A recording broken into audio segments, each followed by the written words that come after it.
CD later. B.J. Upton will lead things off for Joe Madden. The Tampa Bay Rays in one game better than 500. They had ripped off 6 straight wins when they began this interleague road trip, snapping Colorado's 11-game winning streak before losing the final 2 games of that series, and then made it 3 straight losses with a defeat 5-3 last night. Santana delivers, grounded sharply down to right. 1 pitch, 1 out. This game is underway. That's a good way to approach Santana. Go up looking for the fastball, getting it, hitting it hard, and Upton just not lucky.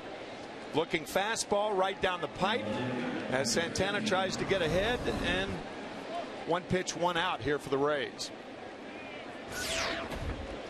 So now Carl Crawford checking in at 307, 6 home runs, 30 runs batted in. Each of these teams leading their respective leagues in stolen bases, so very critical if you're Johan Santana to keep Upton and Crawford especially off the base pass. Of course, the Mets are without their big base stealer, one of them anyway, and Jose Reyes. Well, the interesting thing about Santana, he has allowed no stolen bases this year. One of 5 pitchers to do that. Of course, left-handers, it's much tougher to run against them than right-handers.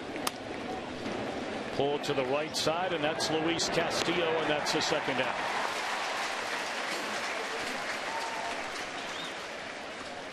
Take a look at the judiciary today. Tom Hallion calls the balls and strikes. The crew chief is Jerry Crawford at first, Scott Berry at second, and Phil Cuzzy down at third.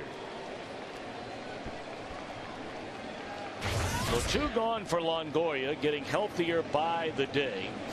He never went on the disabled list after injuring the hamstring, but certainly the numbers declined after the monster start when he was the American League's Player of the Month in April. But they're still mighty impressive. 60 runs batted in. Well, a lot of people think that a sore hamstring only affects your running, but it can affect your hitting also. It can affect your fielding, your bending. And there you see the numbers in June, down, but we're just about halfway through the month.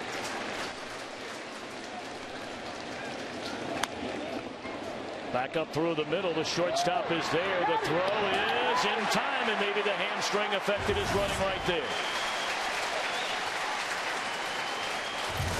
Shields will try and answer Santana when we return.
The bunt, Alex Cora at short, Daniel Murphy at first, Carlos Beltran in center, David Wright down at third, Ryan Church in right, Jeremy Reed in left. Omir Santos is behind the plate, Luis Castillo at second, Johan Santana on the mound. James Shields starts it for Tampa Bay, a 5-5 record, ERA at 3.5. And here's ball one to Cora. You saw those numbers, and now our pitcher profile, brought to you by Sprint, is forthcoming on James Shields.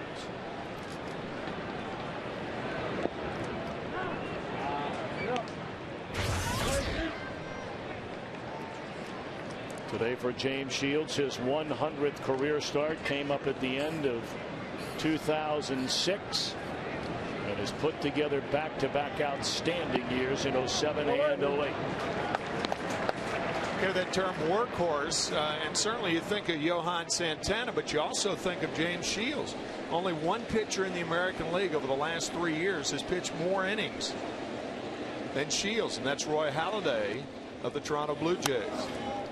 And of course, he was just placed on the disabled list earlier this week. Yeah, a groin problem. What a job Cora has done in the absence of Jose Reyes. There you see the innings pitched for Shields in back-to-back years, the last 2 years, full years. Exactly 215 innings.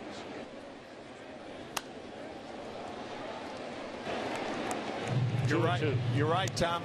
You know, there's a lot that's been said about Omar Minaya not making a move for power hitters, and yet a guy who has no home runs on the year may be one of the most valuable acquisitions, and that was Alex Cora.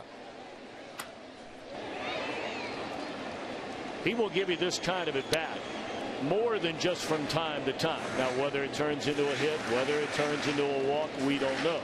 But he will make the man on the mound work to get him out.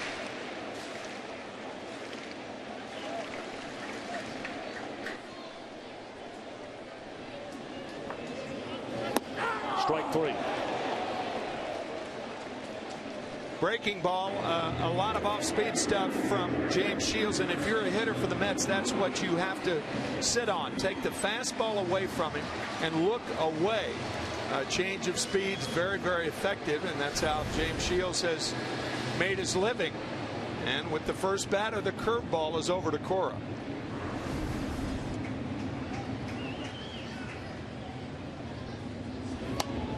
Fouled away by Daniel Murphy for strike one. Murphy getting regular playing time at first base. It has been somewhat of a revolving door down there since the season began. Of course, Carlos Delgado, their mainstay at that position before undergoing hip surgery.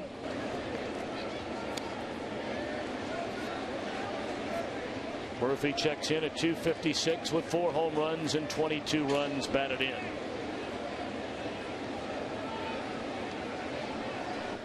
Murphy played so well in the outfield for the Mets after being called up towards the end of last season, then had the monster spring and got off to a great start when the year began in Cincinnati.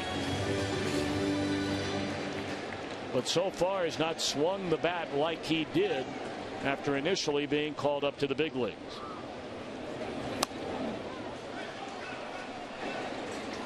And Daniel has been a problem defensively in left field. And that's, you know, that's going to be, you talk about a book on a pitcher, the book on a hitter. With a guy like Daniel Murphy, it's always going to be his offense. He is a very good offensive player. Drive in more than you let in.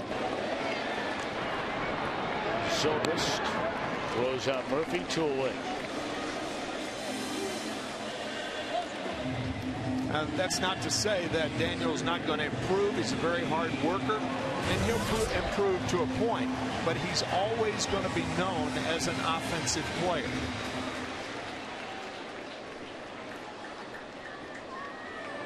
Carlos Beltran at .335, 8 home runs and 40 runs batted in. Strike one on the outside corner. I know, Timmy, for you and for me, our first trip into Citi Field, well, I got to tell you, this is a spectacular ballpark. It is.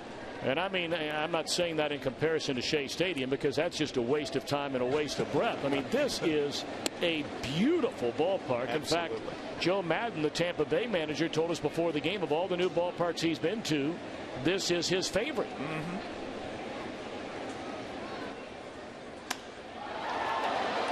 In the air, short left field, easy for Crawford. So Shields retires the side in order. End of one from New York, no score.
Each time retired in order, and it's half of the first inning. So Carlos Pena to be followed by Ben Zobrist and Jason Bartlett in the Tampa Bay second inning. Rays come in one game better than 500, residing in fourth in the American League East, 6 games behind Boston, 2 behind Toronto, 4 behind the Yankees for second place.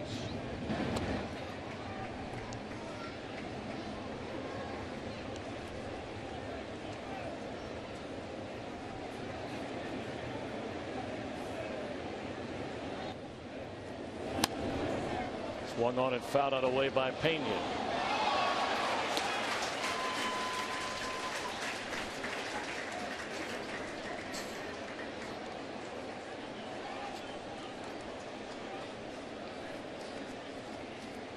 .21 home runs, 50 runs batted in for Pena.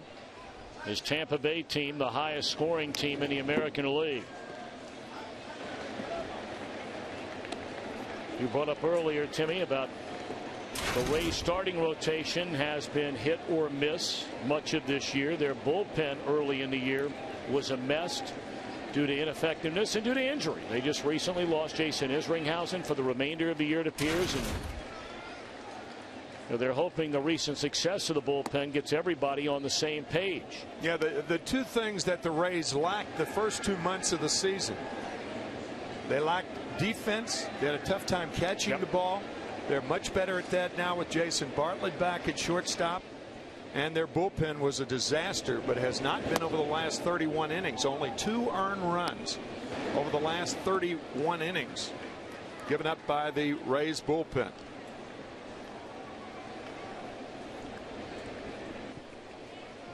3-2 to Pena, leading off the Rays' second inning, and Santana delivers, and it's pulled foul.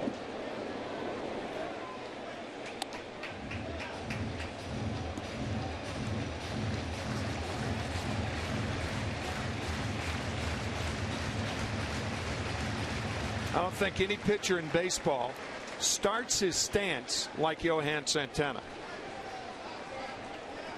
Feet a little wider than the shoulders.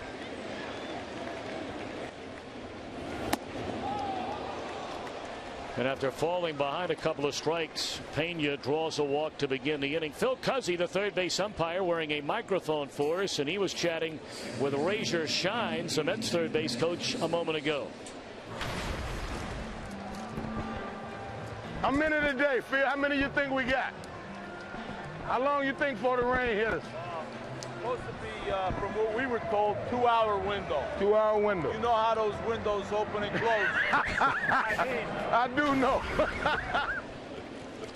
So now you're up to date on the forecast from Citi Field. And excuse me, roller down to first. Murphy, a good throw, takes the return, and that's a double play. And that was an excellent play by Daniel Murphy. It is so frustrating to come up and face Johan Santana. And the first time you face him, you have a check swing on the first pitch. You have that type swing, 0-2, 1-2, you can understand that. But Santana realizing he got away with one there. Nice play by Murphy. So now the base is clean, 2 down in the inning, and here comes Bartlett, the hottest hitter right now in this Tampa Bay lineup. At batting average at .373. Right now, not enough plate appearances to qualify for the league lead in batting average. He's 19 plate appearances shy of that. And right now in the midst of a career high 14-game hitting streak. He just came off the disabled list 6 days ago.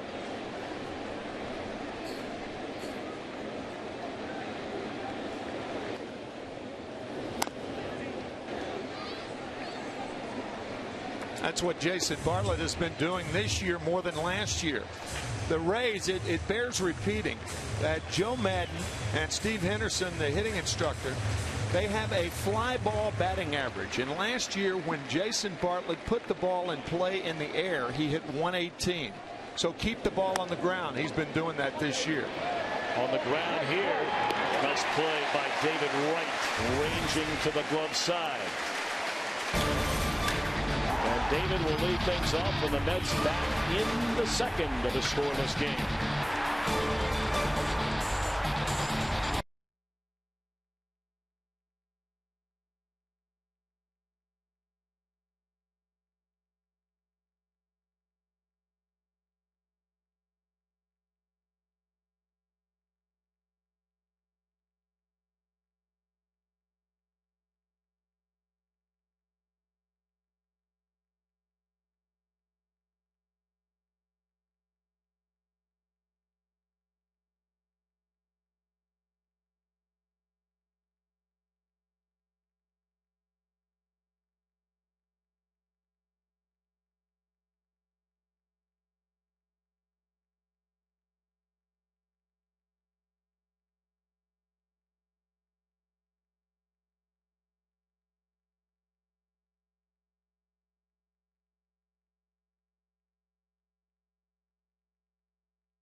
Bud Light Lime, the drinkability of Bud Light with a refreshing taste of lime.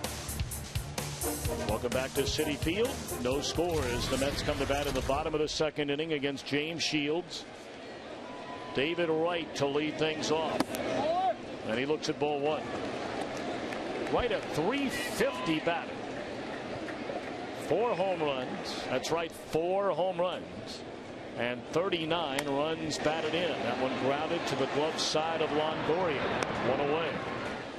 For more on David Wright and the kind of year he's having statistically, say hello to Ken Rosenthal. Hi, Kenny. Tom, this is a very unusual year for David Wright, to say the least. As you said, he's leading the National League in hitting, but he's on pace for a career-low 10 homers and a career-high 171 strikeouts. Now, one reason his batting average is so high is that he's hitting into pretty good luck. His batting average on balls in play is tied for the highest in the majors with Joe Mauer, .486. That shows you his balls are falling in. You know, it really is a statistically defying year on so many fronts for Wright, as it's ball one to Ryan Church.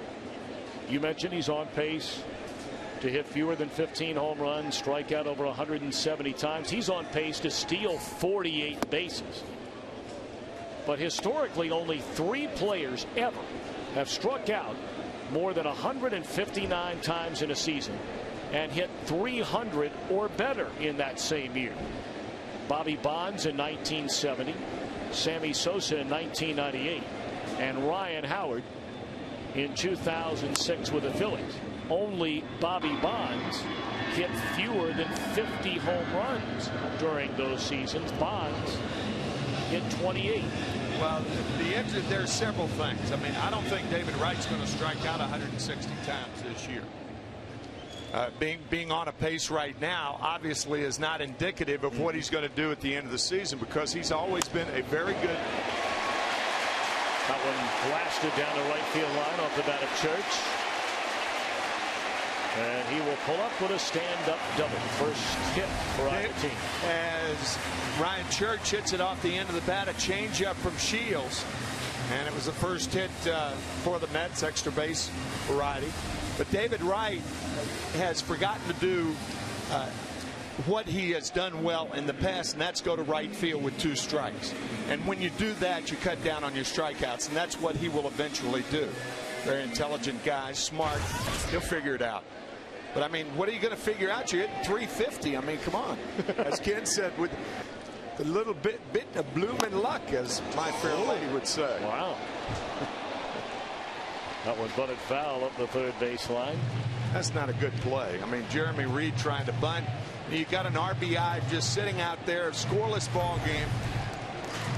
You know, with 1 out, nobody on, it's different with 1 out and a man on first. But when you've got a guy to drive in, why bunt?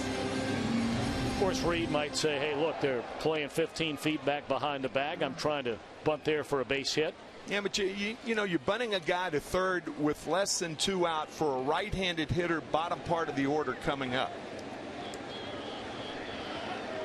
The guys behind you often dictate what you try to do at the plate. No question. There's a roller to the right side. That would have been okay with nobody out. But That's now right. there are 2 men out, and the runner stands at third for the right-handed batting Omir Santos.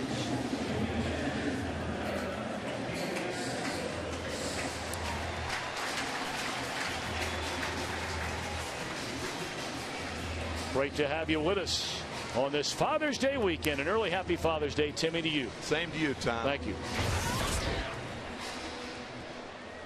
And all the dads out there, happy Father's Day. Nothing better in the world than being a dad. Nothing. Unless you're a grandfather. I'm not knocking on that door. I got a 5 and a 4-year-old at home. I know, but I am. Yeah, I know you are. It's a wonderful door, I might add. Yeah, because you shuttle them out and let mom and dad take them back over, You right? got it. You got it, baby. It's the best deal ever. That one the other way will go to the wall off the bat of Santos. That'll score Church. And the Mets in front in the second, 1-0. Well, Santos is having a nice year for this Mets team. That's 22 RBIs for him now. That's an idea of when a right-handed batter goes to right field. What you do, you carry the barrel of the bat to the ball. You don't pull off the ball. And ultimately, the struggle for a pitcher and a catcher is to try to keep the ball off the barrel of the bat. For the hitter, put it on the barrel of the bat, and that's what Santos did to give the Mets the lead. At catcher's position, they're not getting a ton of home runs out of that position, but I don't think they were counting on home runs. They certainly weren't counting on 45 RBIs here in less than 70 games so far this year. In fact, that number, the highest among all National League teams out of that position. There's a strike to Luis Castillo. Well, that is a great number. It really is. Without having, you know, the Mike Piazza, if you will, playing every day for you.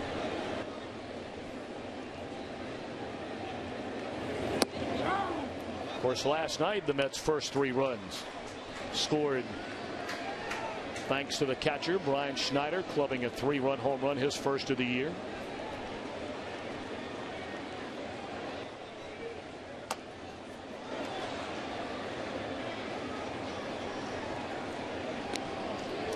That home run last night came in the bottom of the 2nd inning. Got the Mets out to the 3-0 lead. That was in the deepest part of this ballpark. Mets won that game 5-3.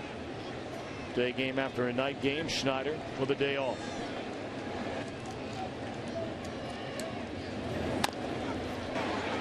Two Hopper to Bartlett. Getting over. But a double by Church, a 2-out double by Santos gives the Mets a 1-0 lead, and we're back after these messages from your local Fox station.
Find the top appliance brand most perfect for you and your family.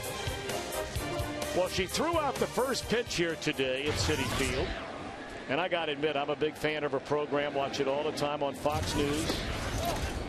From the state of Wisconsin, who now resides in the nation's capital, Greta Van Susteren. How are you? I'm fine. I had a great time. I love going out and throwing the pitch. It's my second time throwing it out in New York for the Mets. Of course, first time was at Shea Stadium, but had a ball. And they gave you a jersey with your name on the back? Oh, yeah, look at my name on it. Yeah. They gave me one last time, but I didn't wear it because I was hoping they'd give me another one, so I'd have two. So now I got two. Absolutely. 1-0 ball game with the Mets in front as Tampa Bay bats here in the top of the third. It's fouled back out of play by Gabe Kapler. All right, here it is. Check the grip. Check the grip right here. Only perfect across the seams. That was a 4-seam fastball. Yes, it was fast. It was far enough, wasn't it? It was far enough. It was. Oh, yeah. Well, I've had some great teachers. I was down in the dugout before and I talked to a lot of the pitchers. Plus, Adam Housley, who's a Fox News correspondent, used to play professional baseball. So I've had some good instruction. In the air, short right field. Coming on to get it, Ryan Church. And Kapler retired to begin the inning. Now, I was asking you, I know you're from Wisconsin. You talk about it on your show all the time. And before we talk about football, you were telling me a little while ago that you grew up a Milwaukee Braves fan. Yes, in my heart. And, of course, the Braves then left and went to Atlanta. And, of course, I was scandalized that they went to Atlanta. Of course, I was not scandalized that they first came from Boston to Milwaukee. But, I'm very selfish that way. And then the Brewers didn't show up until I was in college, I think. So, I've sort of been looking for the team. But I love the Mets because they're so good to me. That's why I love the Mets. Well, now, how did you get hooked up with the Mets? I mean, why would they be good? Because you were here for a while in New York? No, because of Fox. The Fox connection. We have this big, look at that. That ball's clubbed pretty well. And a nice catch out there by Jeremy Reed. Jeremy almost overran this ball. Watch how he has to reach back to make the play. Check that out. Look at that. Nice catch, huh?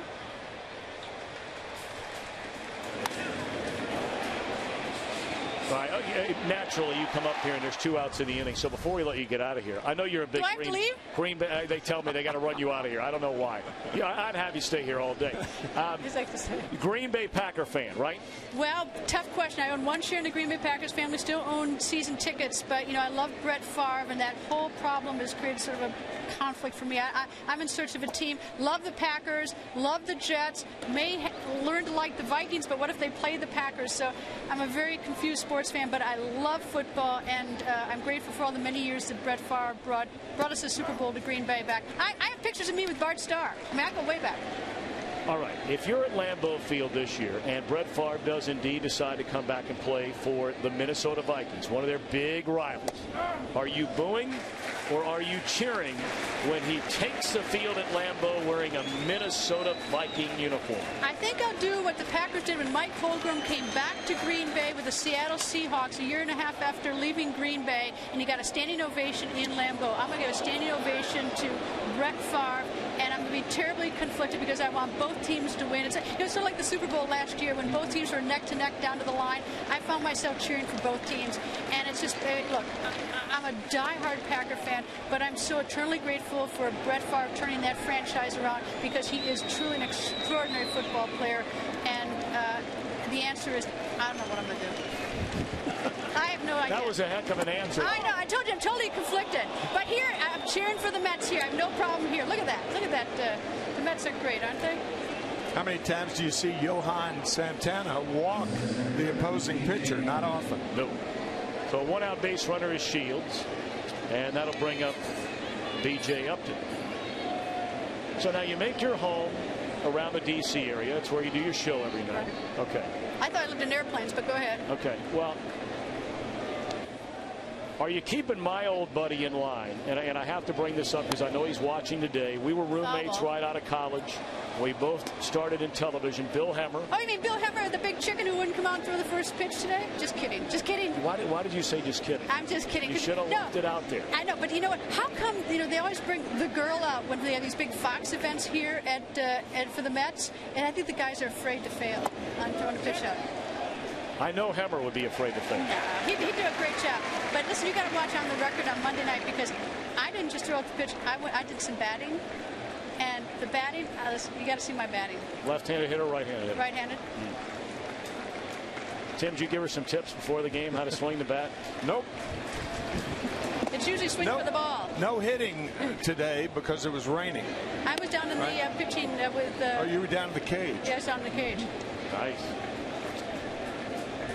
So your show, for those that might want to tune in just because they're watching you and listening to you here today, 10 o'clock Eastern. All right. On Fox News Channel. You're after the triple header of Beck, O'Reilly, Hannity. I love your show. Thank you. I love the baseball. I love being here. You're very sweet to me. Now tell Hemmer that you said he was a big chicken. Got a lot of dirt on that guy. A lot of dirt on him. A lot. Thanks for coming up. Thank you very much.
The Bay Rays is the leading vote getter.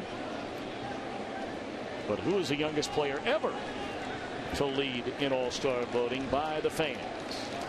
Johan Santana to begin things in the Mets' third inning. New York in front 1-0.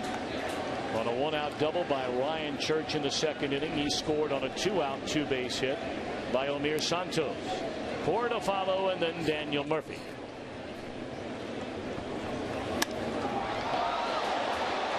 In the air, left center field, playable for Crawford.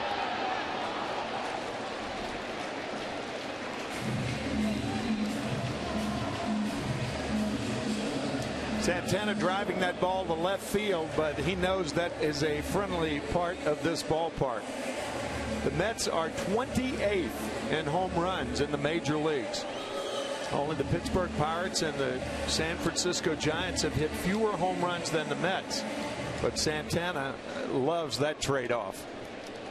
All day, every day. That's one of the reasons he's 5-1 with a 2.14 earned run average here at Citi Field.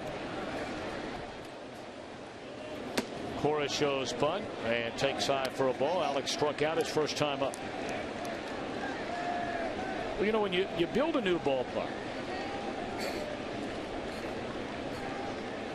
if you fail to build that ballpark in the direction you want to put together your team, and you're failing in the way you build the park. That's a very, very good point. That'll be a two-base hit for Alex Cora.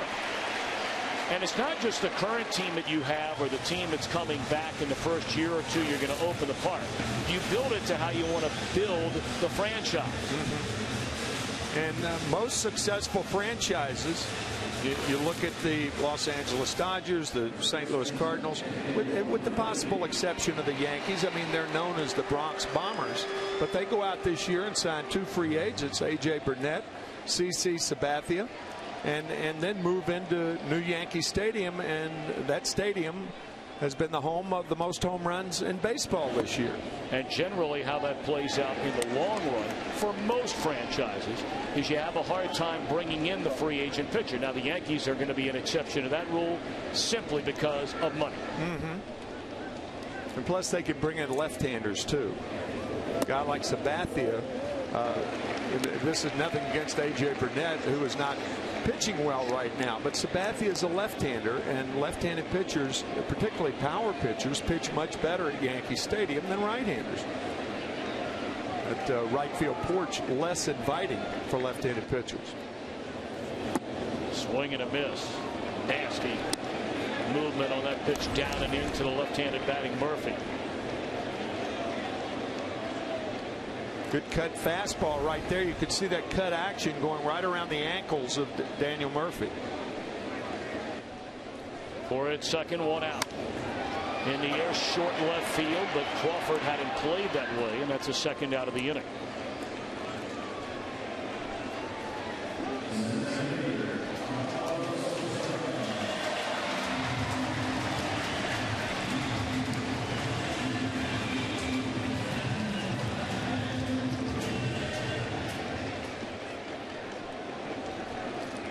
Beltran flied out to Crawford, ending the first inning.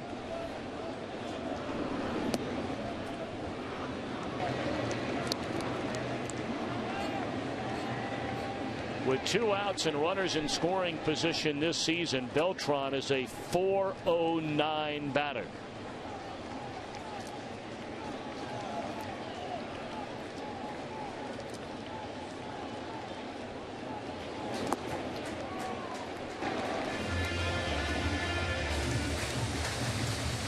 Now there is a place to put him, and that's first base. You do have Wright on deck, leading the majors in average. Those two guys are tough back to back, Beltran and Wright. If you like to pitch to him, you talked about his average and how successful he's been. If you don't, then Wright.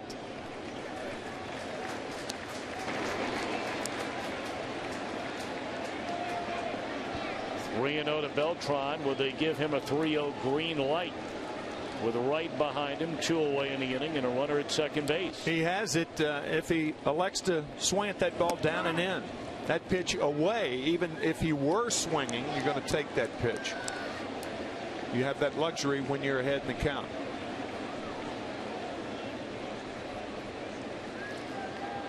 Three and one on Beltran. They set up away, and it's grounded sharply to the shortstop.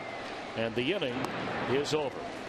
1 hit, 1 left, 1-0 New York. Carl Crawford to start things in the Tampa Bay fourth.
For the beauty goes on.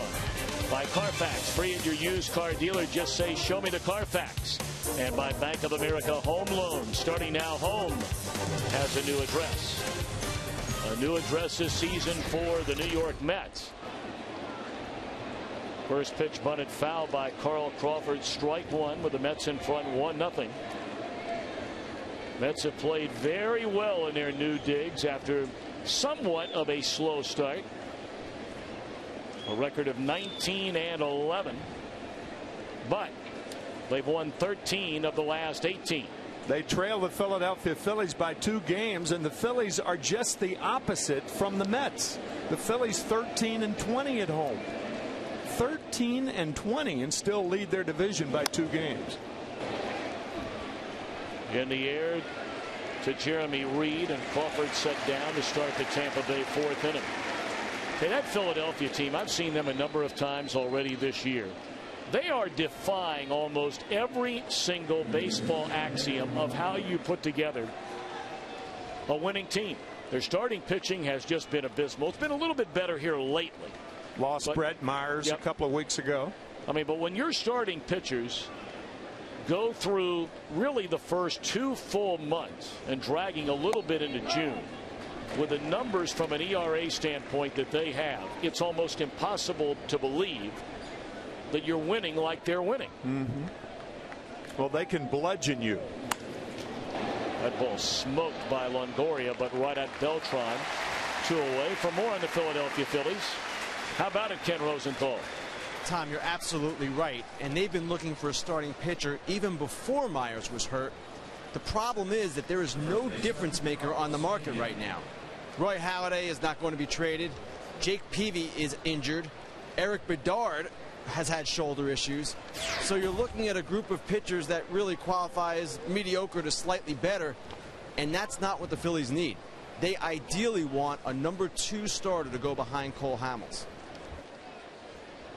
Ken, thank you very much. Among all National League teams, only Washington has a higher team earned run average than the defending world champions. That is a foul ball off the bat of Carlos Pena.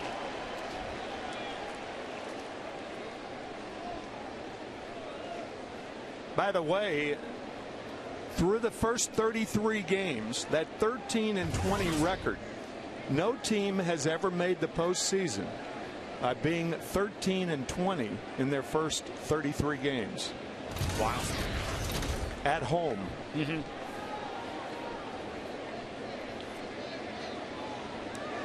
See the rain beginning to come down a little bit harder. I think a lot of people, including yours truly, would have lost a pile of money betting on whether or not we were going to play baseball at all here today. Well, you're right.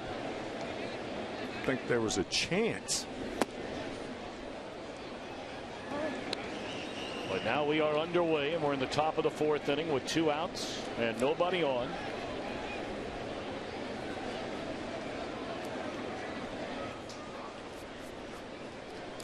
The 2-1 to Pena. Big swing and a miss.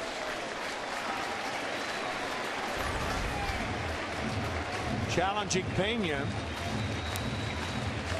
And Santana wins that challenge.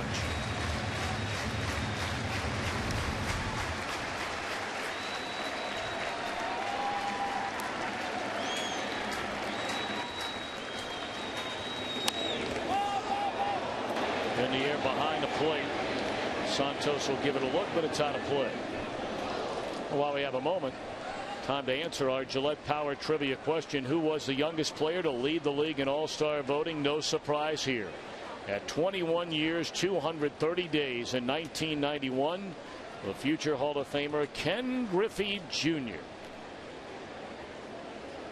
The all-star voting for the fans, by the way, began back in 1970. I was thinking perhaps Cal Ripken Jr. after being the Rookie of the Year in 1982, MVP in 1983.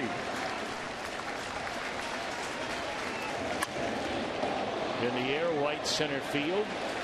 Church is there, inning over. 1, 2, 3, 4. Santana. He's not allowed a hit and leads 1-0.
Trevor, and our entire Fox crew. Great to have you with us for Fox Saturday Baseball, presented by Sears. Mets bat bottom half of the fourth inning against James Shields, leading 1-0.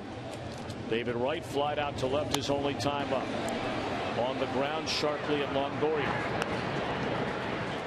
2 away. We caught up 1 away in the inning. We caught up with Joe Madden in between innings and asked him what kind of game plan, if any, do you have against Johan Santana? Well, you know he's got the great changeup. We've been attacking the fastball early in the count because you know he's probably going to throw it more early than late. And so that's what's been going on so far. He's been throwing strikes and he's getting some pretty quick outs. How do you feel about your team? Things starting to come together a little bit here recently? We have. We've been playing actually pretty well. We started out this road trip playing well in Colorado, and then we lost 2 tough games there, and then a tough one last night. So overall, we're starting to get more healthy. We have been playing a pretty good brand of baseball, but as of late, we just have not been able to get that big hit when we need it. Injuries and all, potentially a better team this year than last? Absolutely. When we left spring training, we thought that from Jump Street that we had a chance to be even better than we were last year. We're starting to get guys back. JB's back at shortstop. Pat Burrow will play when we get back to the American League game. Of course, we've lost Hockey for the year. We're still waiting for Kaz, Chad Bradford, Ryan Shaw. So there's still some guys out there, but overall the esprit de corps is very good. Congratulations on the contract extension. Well deserved, Joe. Thanks for the time. Thanks, guys. Nice talking to you. Always very enjoyable the time we have a chance to spend with Joe Madden. Of course, he was in the Angels organization for so many years, lasting through a number of different managerial changes, and then due to the great success along with Mike Scioscia, got the chance 3 years ago to become the manager of Tampa Bay. Lost 101 games his first season. The following year still finished last in the American League East, and then last year shocked the baseball world, winning the American League East, the American League pennant, before losing in 5 games in the World Series to the Phillies. Tampa Bay winners of 106 games, including postseason last year. And how many managers would use, instead of the start of the season, use the term jump street?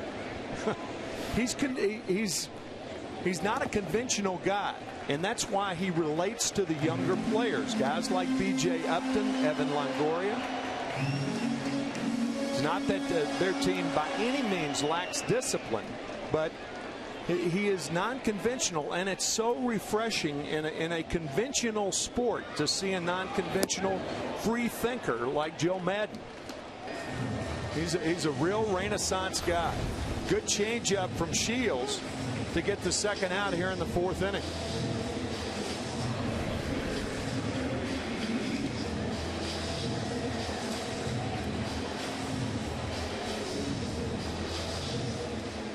I can remember being with the Cardinals back in 1973, and Bob Kennedy was the head. He was the liaison between the general manager and the team, and we had to wear blazers. We didn't want to wear blazers. What is this, college? I mean, what is this, a high school glee club? We didn't want to wear blazers, and we were forced to wear blazers. Now, did that affect our play on the field? Probably not. But that's you think Joe Madden's Rays wear blazers? No chance. Blue jeans, anything, as long as you look nice, guys. Well, your blazers, you're a pretty good singer. I'm back to blazers.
Happy Father's Day. Top of the 5th inning here at Citi Field. Mets in front 1-0. New York scored in the 2nd inning on a 1-out double by Ryan Church. And he scored on a 2-out double by Omir Santos. Meanwhile, Johan Santana showed you at the beginning of the game. His first 7 starts of the year, his ERA was under 1. His last 6 starts, it's been almost 7, including the 9 runs he gave up his last start in a loss to the New York Yankees. And naturally in New York, the scribes predicting the world was coming to an end for Johan Santana. And so far today, 4 1/3 innings, 50 pitches, no hits allowed, and that's his 2nd strikeout. Good changeup right there. That is vintage Santana. Back tomorrow will be the 45th anniversary of a perfect game pitched here in New York at Shea Stadium by Jim Bunning. The Senator. The Senator. Perfect game. Perfecto.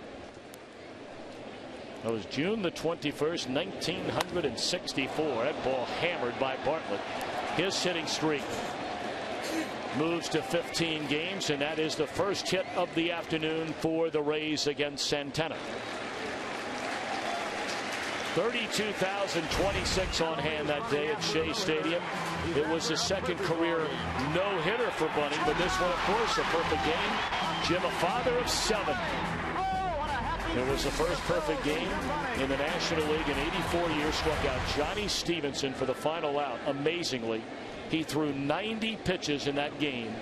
All but 11 were strikes. You told me that before the game. That is staggering. 79 strikes, 11 balls during the perfect game. My gosh. A couple of those had to be knockdown pitches too, because Bunning was famous for that. His other no-hitter, by the way, in '58 in Detroit for the Tigers. Of course, he is a senator from the Commonwealth of Kentucky and represents that state quite well.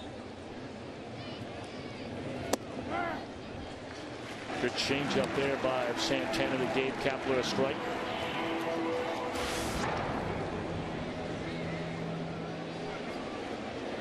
Tying run in scoring position with 1 out here in the Rays' 5th inning. Kapler flied to right his first time up. Beat him with a fastball there, 1-2. Let's take a look at the in-game box score for the Rays, brought to you by Hyundai. Very quiet. First hit a moment ago by Bartlett. Hyundai introducing the all-new 306 horsepower real-wheel drive Hyundai Genesis Coupe.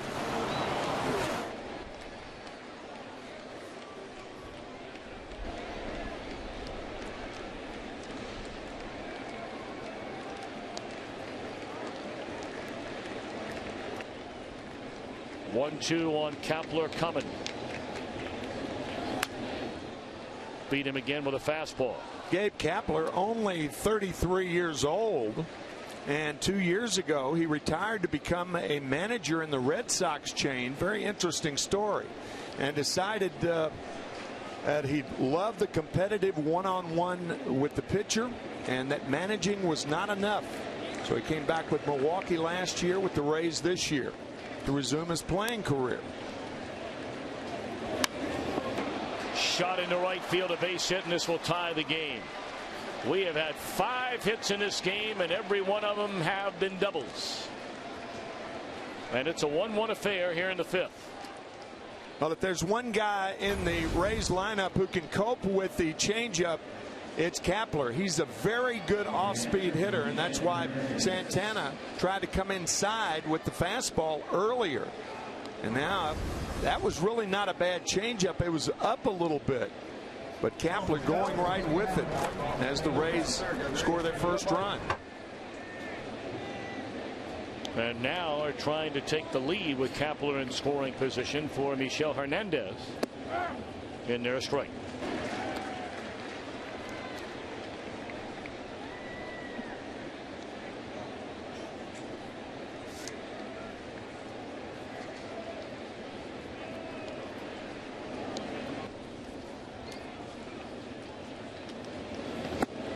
told you the one thing the Rays have done this year all year. They haven't had great starting pitching. Their bullpen has been up and down. Their defense, which was best in all the American League a season ago, is right in the middle of the pack this year. But offensively, they have been doing it all year. That's 389 runs, the most among all teams in baseball. The Yankees second most at 372. Santana got away with one there. Luis Castillo, the second baseman, covering second. And usually when that happens, your pitcher is compelled to step off. But Santana delivered the pitch with the whole right side of the infield open. Santana wanted the call on the fastball, didn't get it. You could almost see Santana saying, where was that pitch? Good question.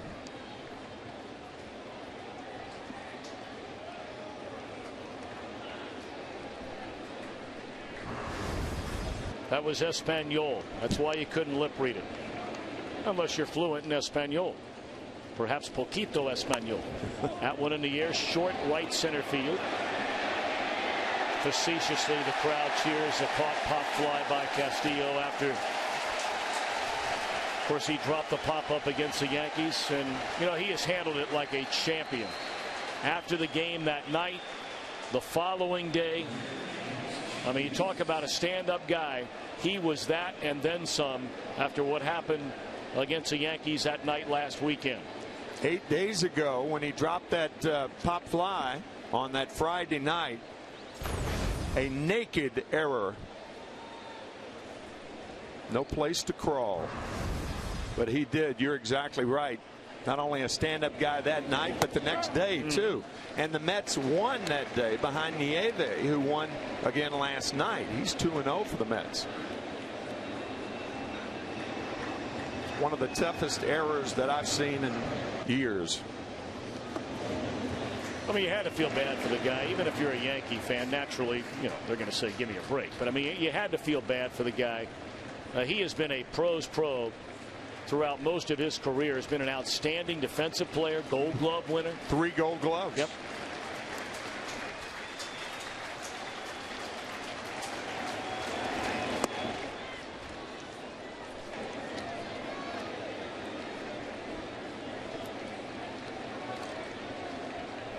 James Shields walked his first time up.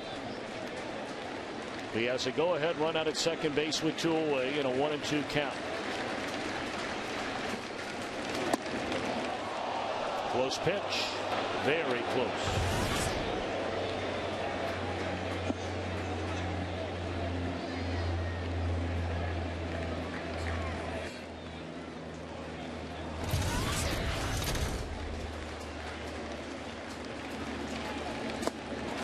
Getting over. Back-to-back doubles with 1 out from Bartlett and Kapler. Bring the Rays even after 4.5, a 1-1 game.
trust in your hands.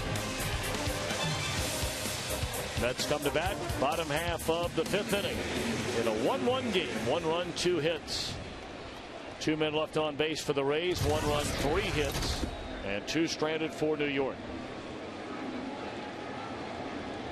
Santos, a run scoring double to right field in the 2nd inning against Shields.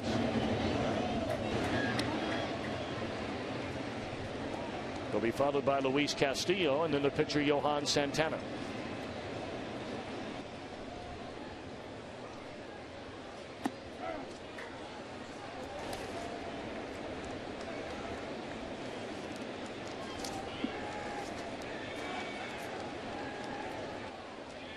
Never thought of that before today's game. But Santos facially resembles the ex-Met catcher Paul Lo Duca, I think. A little bit. A little bit. Scruffy sort of look. Same build. Got a little Tony Gwynn look to him as well. Yeah. Down the right field line in fair territory. Kapler makes a catch. Well, we remind you as always, baseball's biggest stars come your way for one spectacular night. Fox brings you the 2009 Major League Baseball All-Star Game from St. Louis. Tuesday, July the 14th, 8 Eastern, 5 Pacific.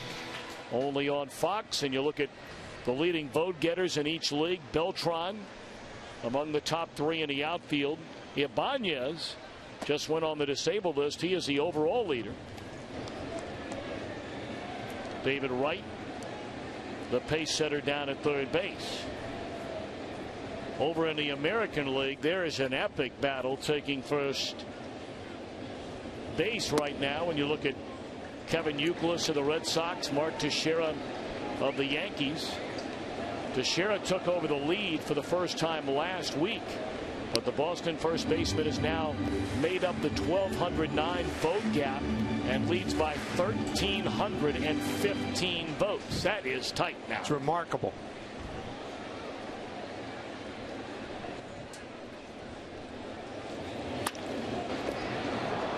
On the ground, backhanded by Pena for the 2nd out of the inning. Of course, Jason Bartlett, I mean, he leads all shortstops in the American League in so many offensive categories, even with a stint on the disabled list. Yet Derek Jeter, future Hall of Fame shortstop for the Yankees, right now the leading vote getter.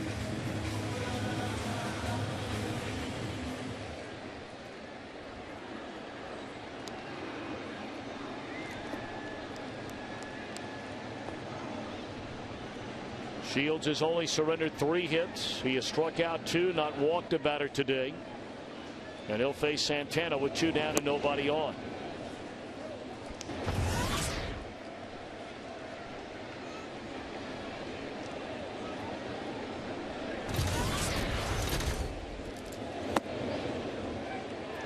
Hard to believe James Shields, with the success that he has had at the big league level in a short amount of time. Not only the success in terms of winning games up until last year on a couple of bad teams the 2 years prior to that, but he lasted until the 16th round coming out of high school outside of Los Angeles. Turned down a baseball scholarship to go to LSU. So, you know, when you're being offered a baseball scholarship to pitch at Louisiana State, you are very much on the quote-unquote baseball radar. One of the best programs in the country. In fact, they're still alive in the College World Series. Yet a 16th round pick. Whenever you see a young pitcher throwing a changeup, they're going to be. That was a changeup right there, but they're going to be high in the draft because scouts look for the arm of the guy who throws hard first.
James Shields. And generally, when these two guys are on the mound, this is the kind of game you would expect. Two premier pitchers, Santana and Shields.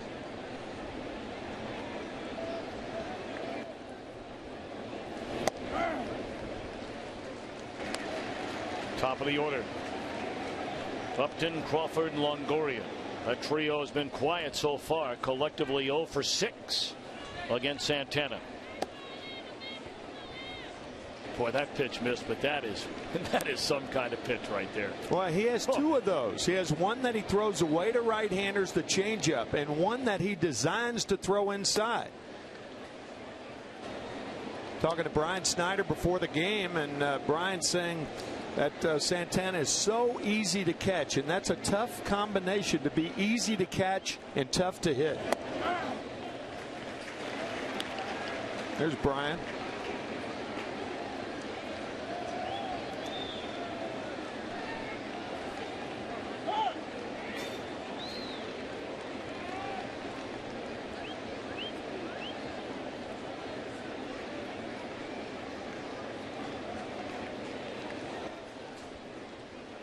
Two and two on B.J. Upton, grounded foul.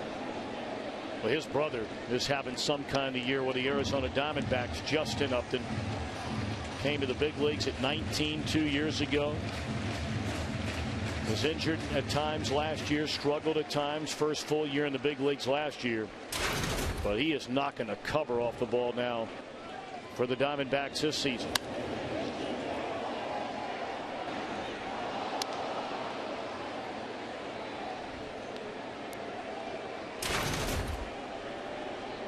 Of course, both Upton brothers drafted as shortstops coming out of high school in Chesapeake, Virginia, and both have been converted into outfielders. 3 and 2 now on Upton.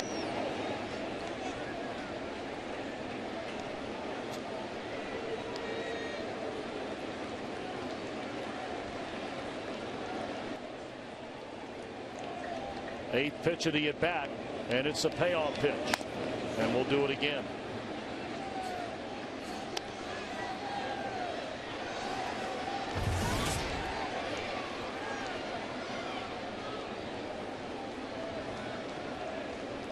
Next pitch, the 75th pitch of the game for Santana.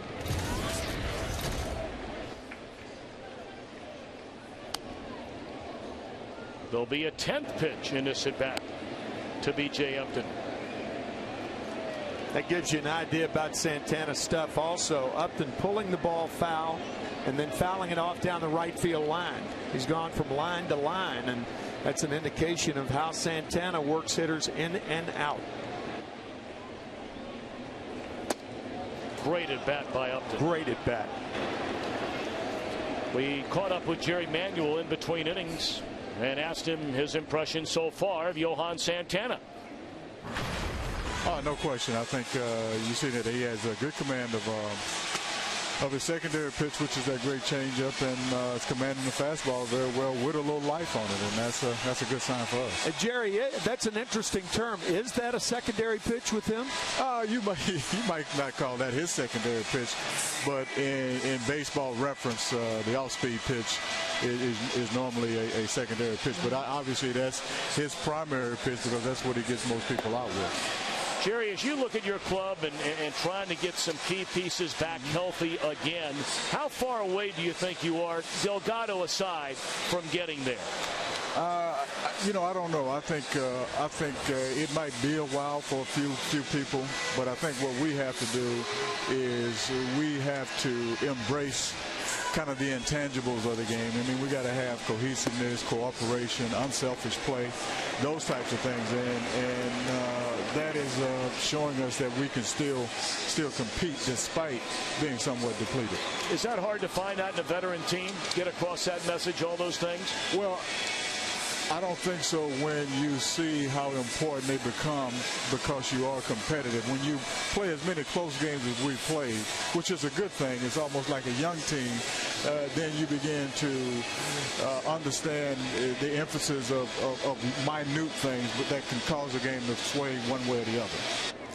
It's always interesting how Jerry Manuel is able to say things in a certain way that a lot of others would not be able to say in such a way. I think that second to last question where he talked about some of the intangibles. It's no secret. There have been many times this year where this Mets team has looked indifferent to playing the game with respect or playing it the right way. A lot of times you'll see guys not running out balls, whether they be balls hit on routine ground balls in the infield, fly balls that should have been doubles that turn into singles. A number of different ways, lackadaisically on defense at times they have played. And so I think that's what, if I heard it the same way you did, Timmy, that's what he's basically saying about this club. Is they have to start embracing some of those things to win. There's one, and they're not going to double up to Speedy Crawford. One away in the inning. You had Ryan Church missing third base in Los Angeles. I mean, the Mets have found some very innovative ways to lose games this year, and that's following, on the heels of the last 2 years. I have a tough time with that word choke after you play 162 games and it boils down to the last week of the season. I don't consider them, as some in New York in this area, choke artists and stuff like that. I think that's unfair and inaccurate. But there is certainly some accuracy with what you said about them not playing the game the right way and not running hard and their lackadaisical play. That's not only a perception, it's a reality for this team. But not with that guy on the mound, I'll tell you that. It's hard to argue when all is said and done. The numbers under Jerry Manuel are more than just a little bit impressive. I mean, they are 89 and 69 since he took over running this ball club. That's the third best winning percentage in the league, behind only the Dodgers and the Milwaukee Brewers. So he's doing something or some things very much the right way. Now, whether or not some of his players embrace those things on a day-to-day, inning-by-inning, appearance-by-appearance basis remains to be seen.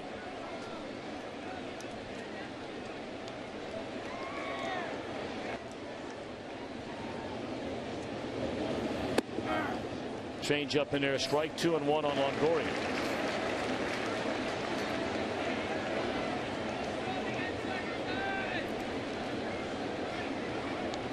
For a second straight day, Kerry Wood has blown a save against his former team, the Cubs, pitching for the Cleveland Indians.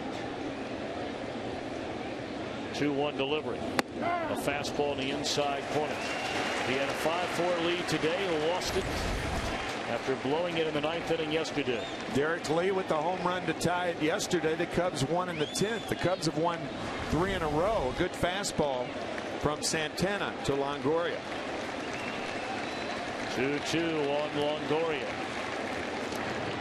Santana does not have a good move to first, and yet nobody's stolen a base on him this year.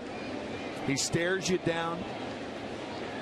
He really varies going home, making you wait, which is a very effective deterrent to a base runner. Went on first move. The throw in time. It was a bit high to Cora from Murphy. But Cora able to slap down the tag, and that's a second out of the inning. Well, what Carl Crawford was going on there, he was going on movement and guessing that Santana would go home. You could see Daniel Murphy going toward the pitcher. That was a very close play at second base. Crawford may have gotten in there, but the ball beat him. So called out by second base umpire Scott Berry. Jam shot fly ball, short left, Reed in to get it, inning over. Middle of the 6th at Citi Field in New York, a 1-1 game.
Take a look at the Flomax replay. We wondered, did Crawford beat this throw from Daniel Murphy? Well, he may have if it weren't for the right foot of Alex Cora. That foot was in the way and actually prevented Crawford from touching the bag.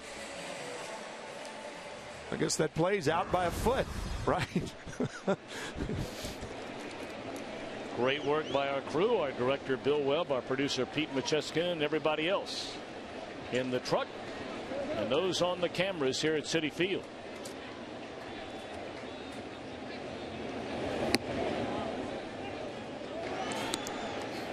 Top of the order in the top of the inning for the Rays, no damage done. Top of the order here in the bottom half for the Mets, Cora, Murphy, Beltran.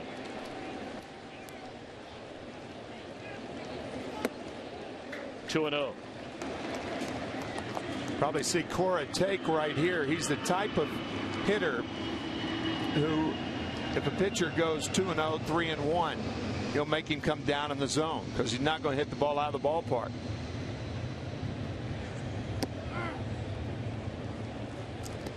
Taking all the way indeed. That was a called strike.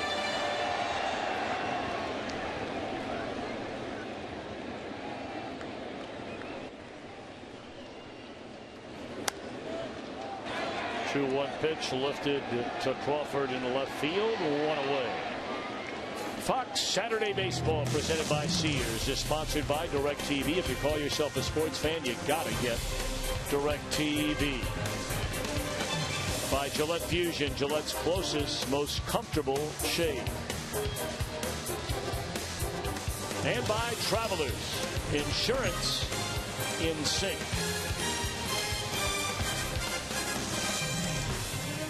Both starting pitchers very much in sync today. 1 run, 2 hits surrendered by Santana. A run on 3 hits allowed by Shields. Strike 1 to Daniel Murphy, who has bounced to second and fly to left.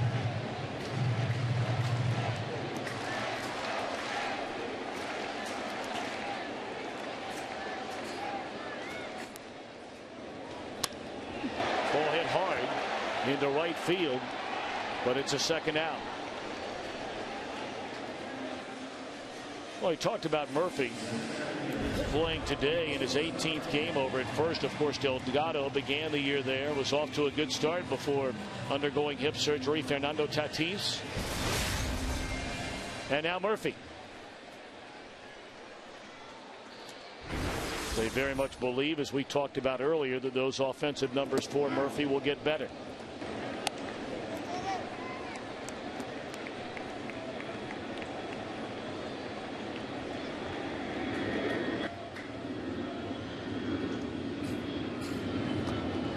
You know, one of the things I've always found very interesting, Tim, and I'd be curious to hear your opinion on this because you've worked in New York for many, many years. You've lived in this area, you know, off and on for the better part of, what, 25 years. Mm-hmm. And in this generation of the big payroll, we know about the Yankees and their payroll, the Mets and their payroll, you know, 2 of the 3 or 4 highest in all of baseball. But for whatever reason, you see it in David Wright, but he had really instant success when he took over at third base. To a lesser extent, Jose Reyes when he first came to the big leagues. But it just seems like, and maybe I'm wrong, that there is so much less patience to give a guy a young guy a chance with these 2 New York franchises. Probably. Than there is even in the other big market franchises. You look, for example, I don't know about Philadelphia, though. But you know, I was thinking more along the lines of, say, Boston. And we've seen Youkilis and Dustin Pedroia, you know, out with the Dodgers. I mean, half their team's full of guys that are 25 years old and younger. Jacoby Ellsbury. Yep. The Angels, another big market team. I mean, a lot of young players continue to come through that get a chance. But here it seems like there's a reluctance to stay with them for an extended period of time. There's strike 3 call. I'd be interested to hear your answer on it, or your thoughts on it. A 1-2-3-6 for Shields. A 1-1 game as we march to the 7th. And we're back to New York after these messages from your local Fox station.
Blue Crew help find the top appliance brand most perfect for you. 1 run, 2 hits. 2 men left on base for Tampa Bay. 1 run, 3 hits, no errors, 2 men left for the Mets.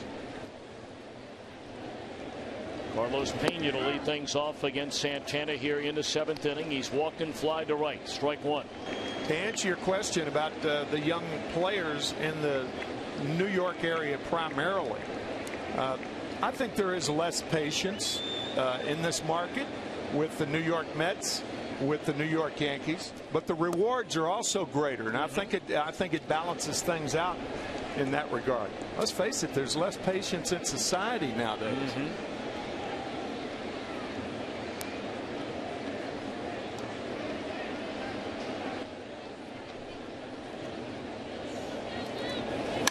That ball hammered into deep right center field. Did Pena get enough? Yes, he did. A blast to the seats in right center field by Carlos Pena, number 22, to give the Rays a 2-1 lead. We talked to Joe Madden. First of all, we mentioned it earlier that the Rays, their game plan, a term borrowed from football, was to try to hit the fastball off Santana.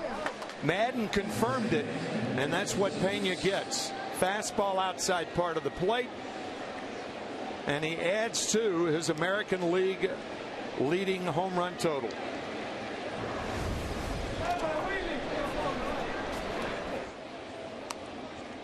That ball was crushed, and that's what you have to do in this ballpark. Watch Santana. He knew it.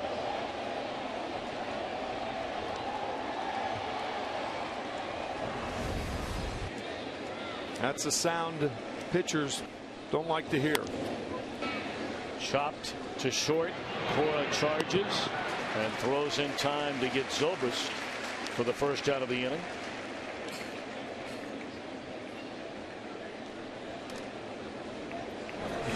What a pickup Carlos Pena has been since coming over on the 6th of July 2002. That was when he initially had a couple of decent years with Detroit, but then they didn't stay with it. Another young player who came highly touted when he first came up to the big leagues with Texas. And then, of course, the Rays, after he was turned loose twice by the Yankees and the Red Sox, brought him in 07. And in back-to-back years, he's knocked in over 100 runs and on pace to do it again. And also won a Gold Glove last year. He is a verifiable slugger. Some guys are, you know, they got power and things like that. Carlos Pena is a slugger. I remember Pete Rose telling me that about George Foster the year after he hit, or 2 years after he hit the 52 home runs with Cincinnati in '77, I believe.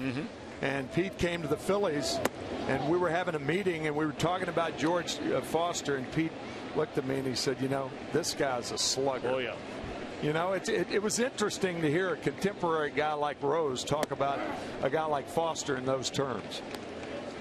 I'm always reminded of the story from our good friend Bob Brenly, his major league debut in Cincinnati. Brenly grew up in Ohio, and in the first inning they called for a changeup on a 3-0 pitch down and away to George Foster. The ball was shin high off the outside corner, and Foster hit it in the upper deck of Riverfront Stadium, and Brenly asked himself, what in the world am I doing here? You know, there's a guy who was not a young player, but when he came to New York, everybody expected him with the New York Mets to be the godsend and the savior, and he was anything but that. And, he is a fine man.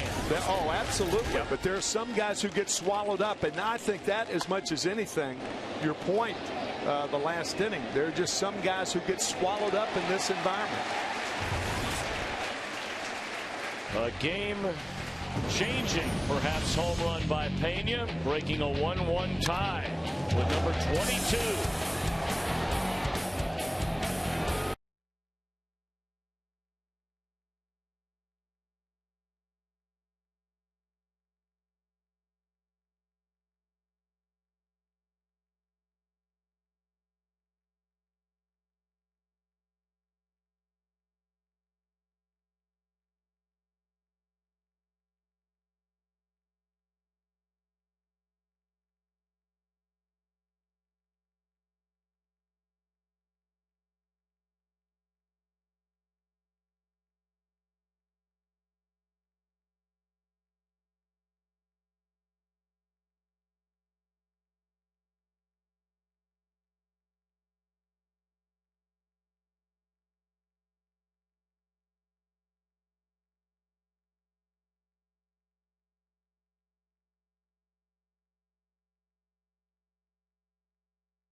Sears is sponsored by the new Kentucky Grilled Chicken. Taste the unfried side of KFC. By Pepsi, every generation refreshes the world.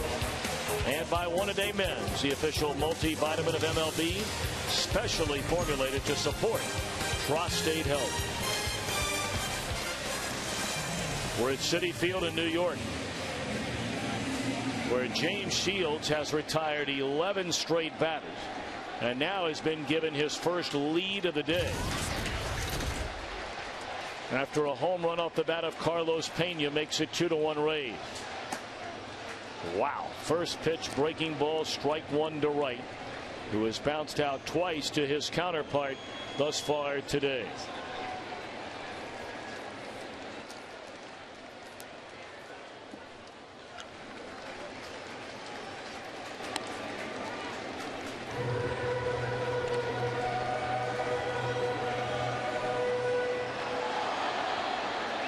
Fastball away.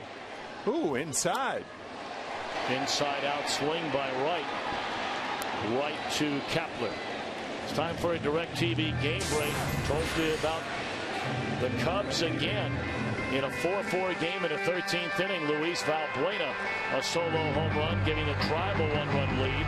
But at the bottom of the inning, after tying it up, runners on the corners, one out. Kerry Wood uncorks a wild pitch. Andres Blanco scores third straight game. The Cubs have won against the opposition's closer. They beat the White Sox late 3 days ago. Tied the game in the 9th inning against Kerry Wood yesterday before winning in extra innings. And now they move into a virtual third place tie with Cincinnati in the National League Central Division. Speaking of the Reds, later tonight, they play in certainly a very intriguing game against the White Sox, not just because it's the Reds and the White Sox, but it's the civil rights game in Cincinnati as Grant Balfour begins to get loose. Muhammad Ali will be there, Hank Aaron, Frank Robinson, Bill Cosby. Wow. President Clinton, former President Clinton. There's a ground ball down to first for the second out of the inning. And of course, Cincinnati is the home of the Freedom Center and the home of the National Underground Railroad Museum, one of the real crystallized cities back during the Confederate War. People leaving the South in Kentucky, coming across the river to the north into Ohio. It's a big deal for Major League Baseball. First time it's ever been a regular season game. In fact, prior to this year, the game was played in Memphis. That's right. Your hometown. Yep.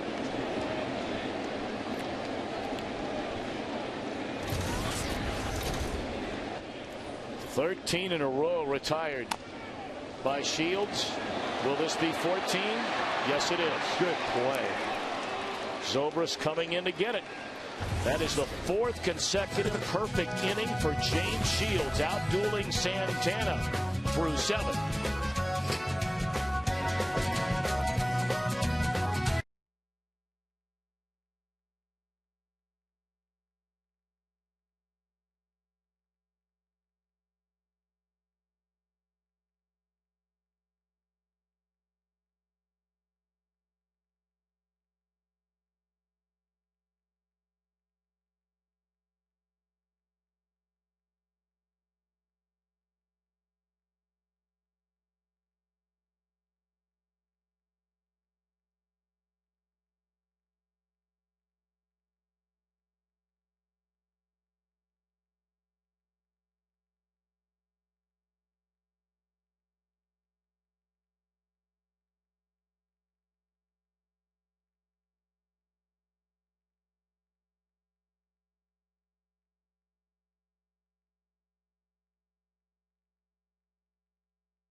Well, the rain really beginning to come now as we open the 8th inning.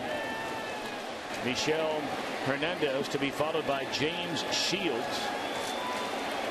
And then B.J. Upton. Of course, we have 5 full innings in.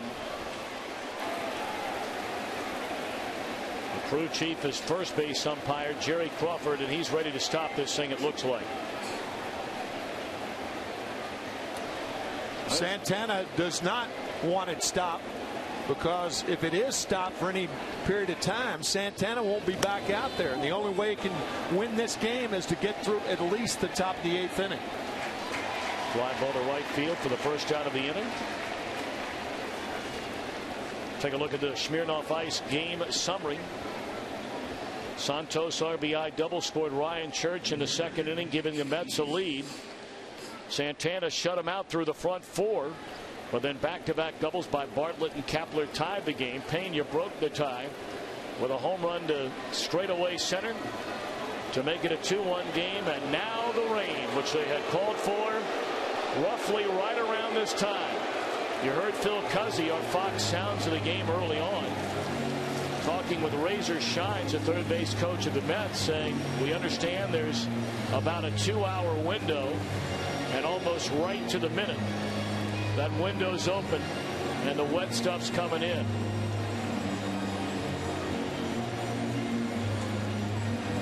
And the tarp is a lot heavier than it was earlier this afternoon.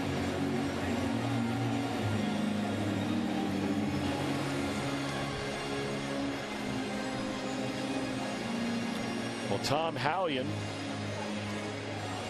is a home plate umpire.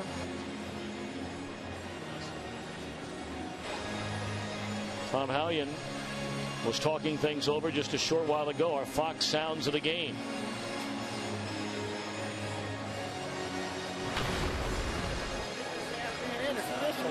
Oh, it's official now. No, that's the old rule.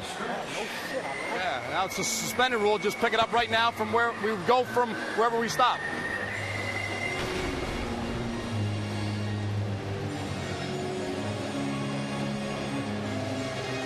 So we're going to be sitting here for a while, and hopefully it's not too long. But that's not what was in the forecast after right around 6 o'clock. This came flying right along with 1 out in the 8th inning in about an hour and 54 minutes. We were downstairs earlier before the game, long before the game, and we heard that a system as big as Ohio was moving east. I have never quite heard it expressed like that, but we hope that this is not eastern Ohio right here that we're looking at. No, because it's a long way from Athens, Ohio, across the state to Cincinnati. So while we're waiting through the rain, we will send it to Kansas City. Or I beg your pardon, we will go to Detroit. I beg your pardon, for the Brewers and the Tigers, where Kenny Albert and Mark Grace are standing by for our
game, bring you up to speed in the second inning. Mets got on the board. A one-out double by Ryan Church. He scored on the double by Omir Santos to make it 1-0 Mets. Santana did not allow a hit through the front five before Jason Bartlett doubled down the left field line and scored when Gabe Kepler doubled down the right field line. A 1-1 affair. Stayed that way until the 7th. Carlos Pena, his American League leading 22nd home run, a long blast to deep right center, making it a 2-1 game. Santana still in there in the 8th, got the first batter out. The Animals lined up 2-2, and more rain in the New York metropolitan area. Great pitching matchup. Both have delivered. Shields and Santana. It's interesting, Tom, because Shields is the hitter with 1 out and nobody on, and we don't see anybody warming up for Tampa Bay. Now, if you're Joe Madden, do you pinch hit for James Shields right now, or after an hour and 15-minute rain delay, after throwing that many pitches, it would be very unusual to see Shields come out here. We were unable to tell if anyone, in fact, we didn't see anybody getting loose in the Tampa Bay bullpen. Now, that doesn't mean in the batting cages underneath the stadium somebody wasn't getting loose. That's true. We do know that Bobby Purnell will take over on the mound for the New York Mets, replacing Santana, who can only lose it or get a no decision. He cannot win the game.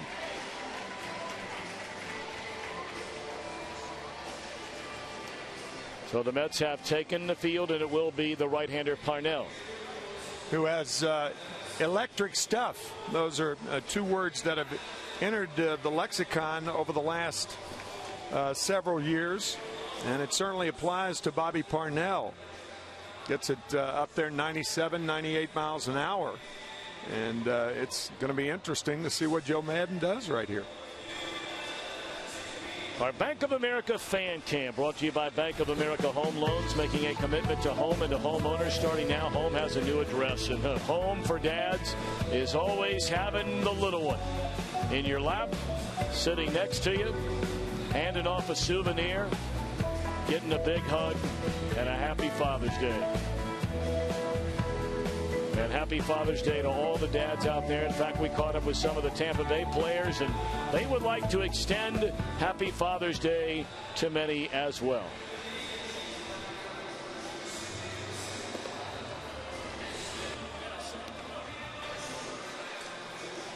Hey, this is Evan Longoria of the Tampa Bay Rays. Just wishing my dad, Mike Longoria, and the rest of the fathers out there a happy Father's Day. I just want to wish my dad, Tom, a happy Father's Day back in Eureka, Illinois, and my grandpa, Andy, happy Father's Day to you as well. Hope you guys have a great day. Hi, it's BJ Upton. I just want to say hi, Dad, at home, Chesapeake, Virginia. Just want to say a happy Father's Day and hope you have a good one. Hey, it's David Price with the Tampa Bay Rays. I would just like to wish my dad and every other dad out there a happy Father's Day. My dad's back in my hometown, Murfreesboro, Tennessee. Love you, Dad. Thanks. So we thank the Rays for taking the time to do that today.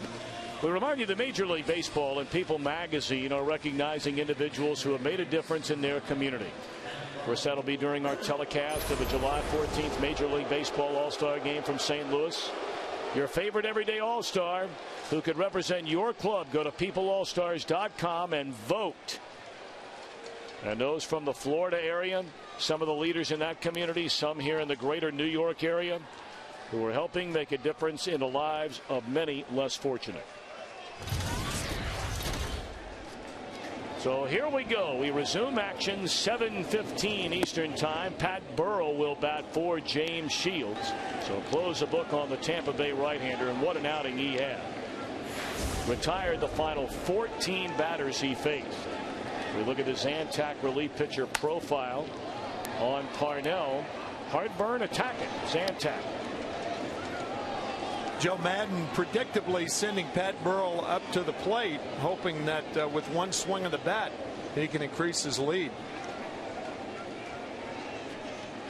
Dan Wheeler begins to get loose in the Rays bullpen. Good breaking ball there by Parnell, and there a strike to Burrell. Burrell recently activated off the disabled list. After 9 excellent seasons in Philadelphia, his first as a Ray. Pedro Feliciano cranks it up in the New York pen.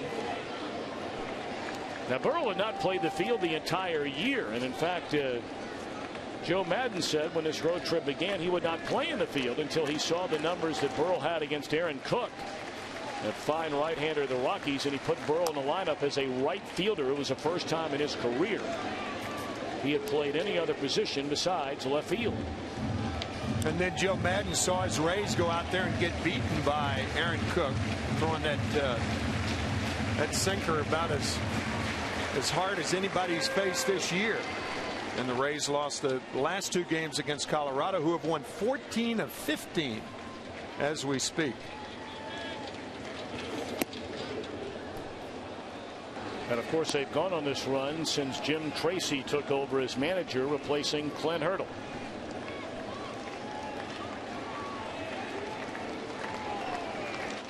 Re-into the count on Burrow.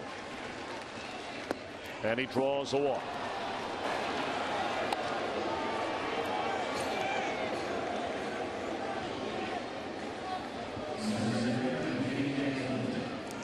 Now the wheels are turning right now, Tom. I think Feliciano is out there to work to the 2 left-handers, Crawford and Pena. And I guess in an ideal situation, of course, you want a double play from Upton, but in a perfect world, the next perfect world for Jerry Manuel, if Burrell's on at second base, then you go ahead and pitch to Crawford. If Crawford gets on, you walk Longoria with the left-hander and have the left-hander pitch to Pena. Base hit into center field by Upton on the first pitch, so a walk and a single. Since we've resumed play, better than an hour and 10-minute rain delay officially. And now do they make the change? I think so. If you don't make the change right now, why is Feliciano up there? Yeah, you almost have to do it right now. Well, Feliciano had a hiccup down in Baltimore earlier in the week during interleague play, but he has been lights out this entire season. So with 2 on and 1 out in a 1-run game here in the 8th, here comes Feliciano to face Carl Crawford.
Pedro Feliciano on to face Carl Crawford with 2 on and 1 out. Fouled away by Crawford. Left-handers against Feliciano batting 157. Only 11 hits and 70 at-bats, and of his 38 outings, he has retired the first batter he's faced in all but 5 of them. Pat Burrell, a very slow runner at second base in the off field, which means the left fielder right now, Jeremy Reed, should be about 5 steps closer. And particularly with the types of swings that Crawford has, you can see Reed in left field. He's way too deep. I mean, the off field, you don't have nearly the power, particularly against the left-handed pitcher. And with Burrell, not a lot of speed at second base, you want to give yourself a chance to throw him out. Well, shouldn't someone in that Mets dugout be making Reed aware of that? I think so. Outfielders are very cautious by nature, and they rarely challenge the hitter. But I think Jeremy Reed should be 5 steps closer. Burrell, the runner at second, does not run well. Upton runs extremely well at first, but of course he's not being held on by Daniel Murphy. Rain lightly falls again here in New York. 1-2 pitch. Breaking ball away.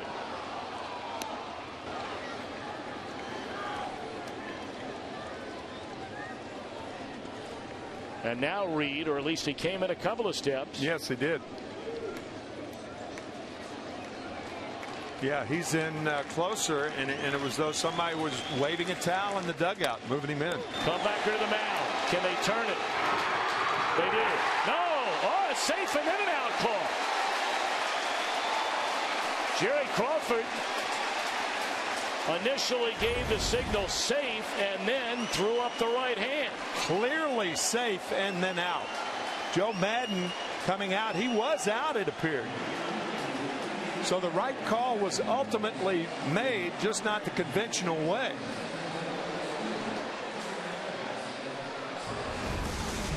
Joe Madden's going to talk about the means to the end. The end was correct. Correct.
Insurance. A little certainty in uncertain times. A 2-1 game. Tampa Bay in front. And here you get a look. The ball in the mid of Daniel Murphy. Foot on the bag. And the runner Crawford not yet to the bag. Jerry Crawford. You're out of there. That's a veteran move. Well, ultimately, he got the call right. That's right. That's all that matters. That's right. Dan Wheeler, an example of where a reliever's ERA can be very misleading. He had a couple of bad outings early in the year, so it's just under 4.5. But his last 14 outings, he's allowed 2 runs in 12 innings. His last 20 outings, his ERA is right at 2.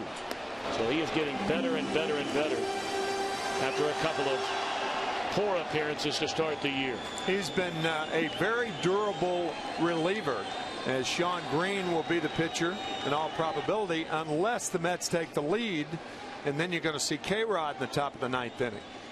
But Dan Wheeler has done a very good job wherever he's been, and used to be with the Mets in 2003 and 4. Swing and a foul tip picked up by Hernandez. His throw will take care of Omir Santos to begin the New York 8th. Now it's time for the Just for Men hair color hold leaders. Just as the Tampa Bay Rays bullpen keeps their team in the game, you too can stay in the game with Just for Men hair color. A shaky pen, as we talked about very early on in the game today, until recently for Tampa Bay. And even with guys out, Isringhausen for an extended period of time now, Percival, they're starting to get it together. Yeah, they went through 125 inning stretch where they gave up no runs of any kind. Only 2 earned runs in the last 31 2/3 innings for Tampa Bay. The Mets have not had a base runner since Alex Cora doubled with 1 out in the 3rd inning. And they only have 3 base runners in the game. The 2 doubles producing a run in the 2nd, then the double in the 3rd by Cora. 15 straight retired by Tampa Bay pitching. Yeah, the last Met base runner was 2 hours and 40 minutes ago. That's right. That's generally not a good recipe for trying to win. No, it's not. There's Gary Sheffield, not in the lineup today. As Tim mentioned, just in case the Mets take the lead, they're going to start to get Rodriguez loose in the New York bullpen.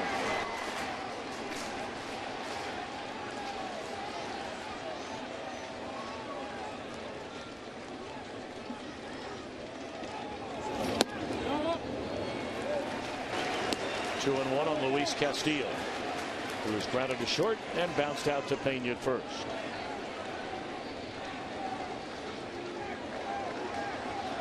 Sheffield's had quite a week.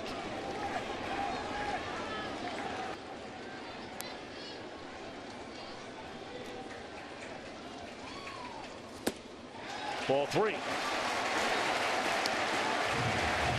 Well, if you're Dan Wheeler and you have to run it in there on a tee, you make Castillo put the ball in play. Can't walk him in this situation. Not a home run threat, not a long ball threat, not really an extra base hit threat. Or at least that's the thinking that Wheeler has to have right now. Jim Hickey, the pitching coach for Tampa Bay, knows that. 3-2. Of course, a guy on deck is very much an extra base hit threat and a home run threat. During his 7-game hitting streak, Sheffield has 3 home runs.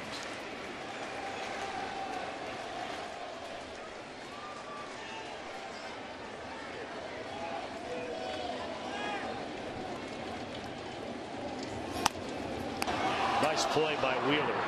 Had to reach not only above his head, but across his body. That's because of his follow through. Watch how his follow through goes toward first base.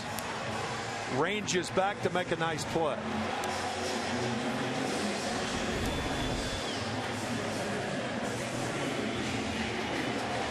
"16 straight Mets have been retired." And here's Sheffield.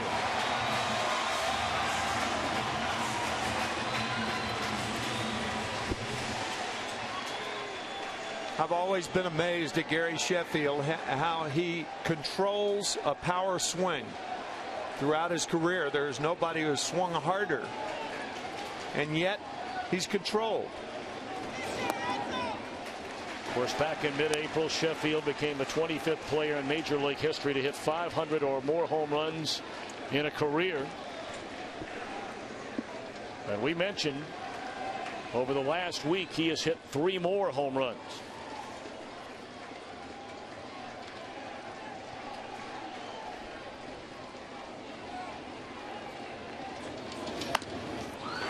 Ground ball to Bartlett. Inning over.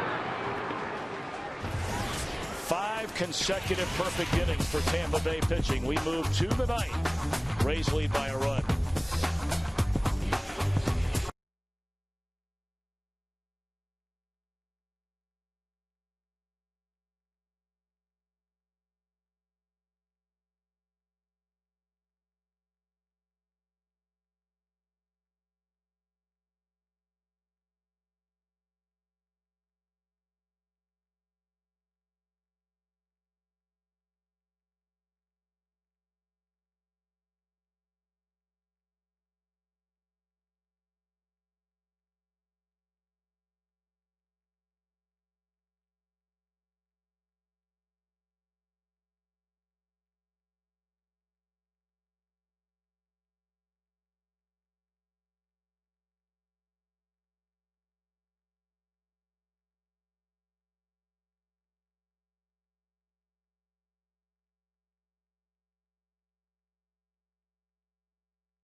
In Atlanta, some will see the Angels and Diamondbacks, others the Cubbies and the White Sox in the City Series. Fox Saturday Baseball presented by Sears.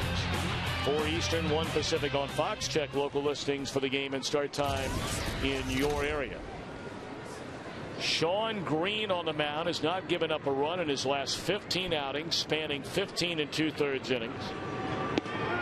Good breaking ball there to Evan Longoria to open up the 9th inning with Tampa Bay leading 2-1. Sean Green entered last night's game and struck out the side against Tampa Bay. He's been a valuable addition to Jerry Manuel's bullpen.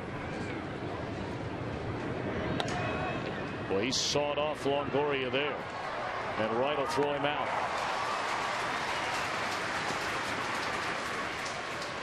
A hitless day for Evan. 1 gone in the 9th. Pepsi, the official soft drink of Major League Baseball, congratulates Carlos Pena, our Major League Clutch Performer of the Game, presented by Pepsi. Learn more about the MLB Clutch Performer of the Month award at PepsiClutch.com. Pena broke the 1-1 tie with that home run off Johan Santana back in the 7th inning. And for those that were worried about Santana coming off that game where he lasted just 3 innings, giving up 9 runs against the Yankees, Tim McCarver, you said before the game ever started, don't be worried about Johan Santana. He was mighty good today. Yeah, if that's the biggest worry the Mets have, the Mets are going to have a good remainder of the season. Because Johan Santana, he may fall into a little mini slump here and there, but he's still one of the top pitchers in the game. No question about it. So J.P. Howe getting ready in the Rays bullpen. The Mets will have the top of the order in the bottom of the 9th. Cora, Murphy, Beltran.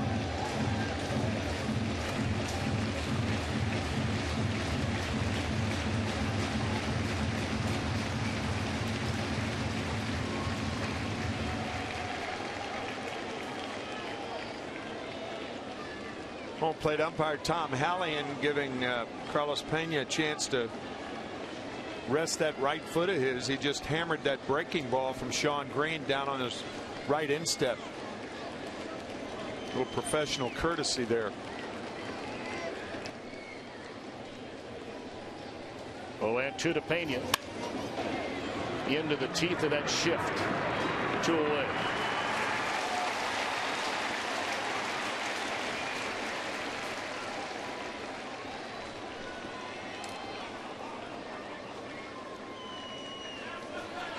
Now the shortstop, Jason Bartlett. Well, I beg your pardon. Ben Zobrist. Bartlett will be next.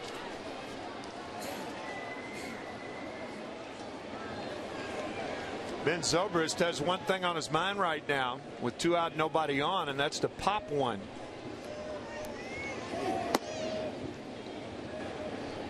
Talk about a terrific job. I mean, here's a guy who started out the season as a utility man. Now he has the second base job because Iwamura, the starting second baseman, out for the year with a torn ACL. And here's a guy who's worked himself into a possible all-star status. Joe Madden said, how can you argue with this guy being on the all-star team? And when you think about it, you can't. 3 pinch hit home runs. Joe Madden's even changed his name to Zorilla. I love that.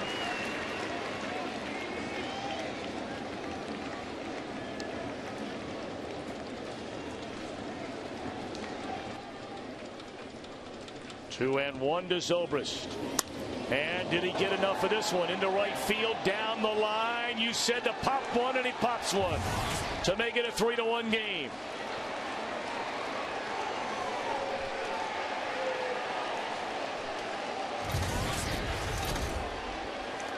"15 home runs and 42 runs batted in for Ben Zobrist." He has been remarkable for the Rays. And Zorilla strikes again. A fastball that Green wanted away, and you can see the catcher, Omar Santos, crossing over from the outside part of the plate to down and in. And Ben Zobrist strikes again. Seems like every long ball that he has had this year has been an important run for the Rays. Hugs aplenty. Can't blame him.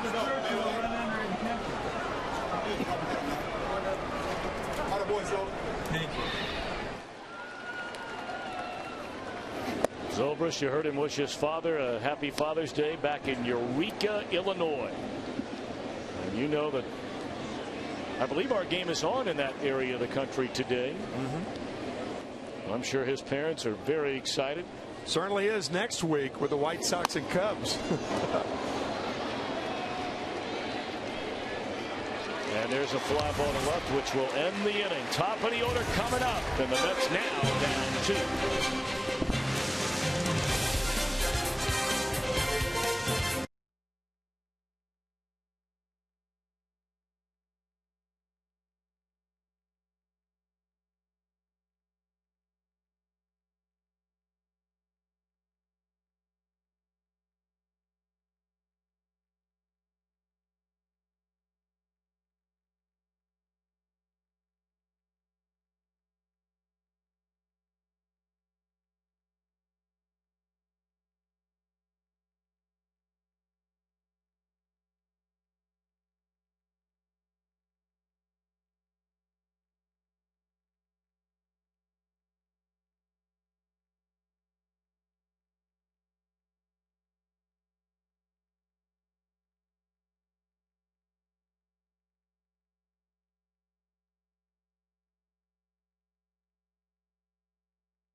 in-game box score for the Mets brought to you by Hyundai, introducing the all-new 306 horsepower rear-wheel drive Hyundai Genesis Coupe.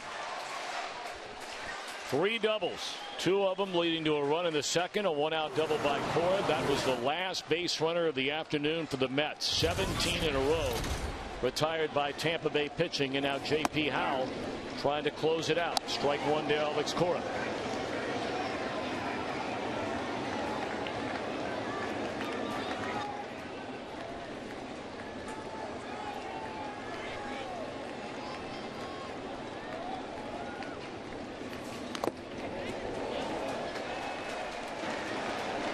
Fernando Tatis stands in the on-deck circle and will bat for Murphy against the left-hander Howell.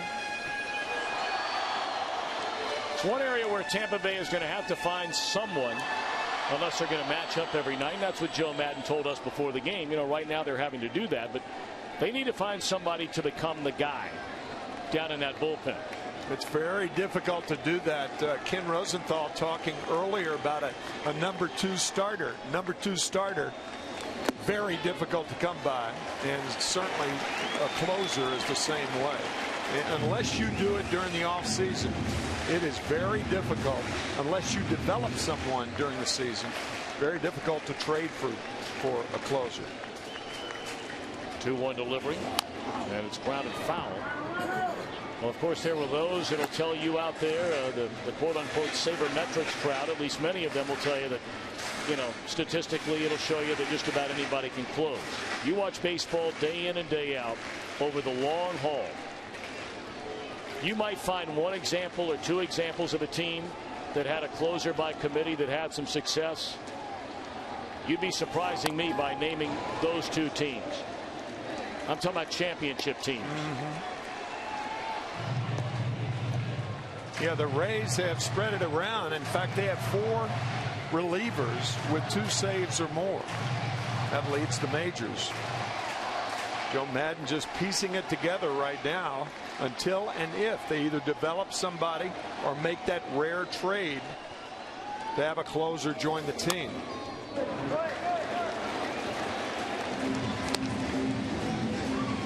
And you can find, I'm sure, you know, statistically speaking, as you see the improvement of this Tampa Bay pen, which we talked about 4 hours ago. I mean, you can probably find some examples of, you know, the 25th, the 26th, the 27th outs, and guys that could do it, might be able to do it. You know, statistically, it says they should be able to do it. But again, there have been too many guys that have littered baseball that did it in the 8th that can't do it in the 9th. 1 out. And that's a big out in front of a big bat like Tatis, who could tie it with 1 big swing. Now, again, Zobrist, how about that? He hits the home run to give the Rays a 2-run lead and then makes a nice backhand pickup to get the leading lady here in the 9th inning. That's a nice play by a guy who is going from the infield to the outfield. He's a very good right fielder. What a valuable guy Zobrist has proven to be for the Rays. Our producer of today's game, Pete Macheska, directed by Bill Webb, our associate director, Kathy Hunt, the broadcast associate, Brian Biederman. Our technical producer is Sid Drexler. And we thank all those at Fox Sports, those here, those in New York, those in Los Angeles, helping you to bring our Fox Saturday Game of the Week.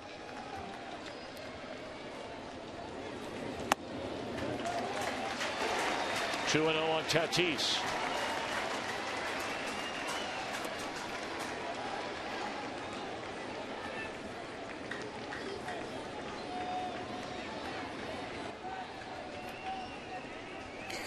Eighteen consecutive New York Mets have been retired by the combined trio of Shields, Wheeler, and Howell. Although that very much is in jeopardy. A 3-0 count on Fernando Tatis. Time you've heard that expression, no doubles defense, where the outfielders play deeper in the 9th inning. This is not one of those situations, but from a pitcher's standpoint, it's a no-walk defense.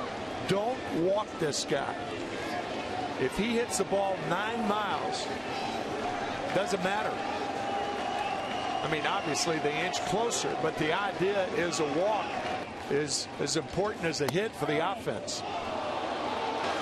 Tatis showing Buddy was never going to try and bunt it. He was taking that strike.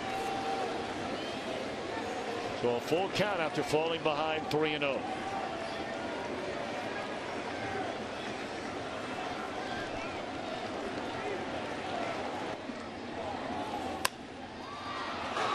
In the air, short right, Kepler coming on to get it. And the Mets are down to their final out. 19 in a row retired. Coming up tonight in just a few minutes, unless this one is extended into extra innings, it'll be Cops, 8 Eastern, 7 Central. And then America's Most Wanted at 9 Eastern, 8 Central.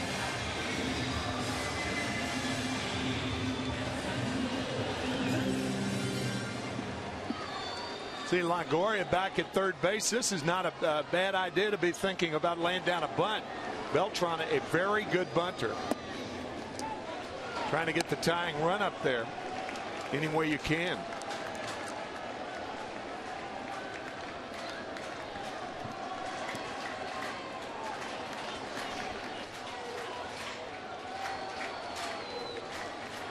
One 1-0 to Carlos Beltran. 2-0.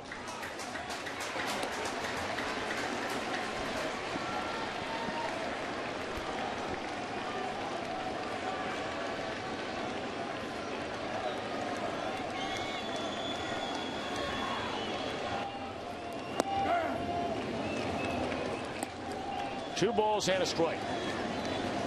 Hal had been a starting pitcher throughout his entire minor league career before pitching 64 games out of the bullpen and notching 3 saves a season ago for the Rays.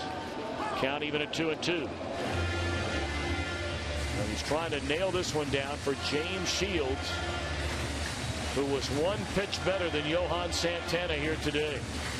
The 1 pitch, the tie-breaking home run off the bat of Carlos Pena leading off the 7th inning.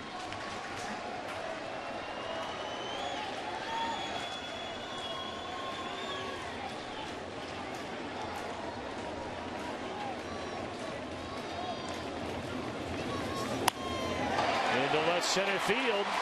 That's a base hit. So the tying run will come to the plate.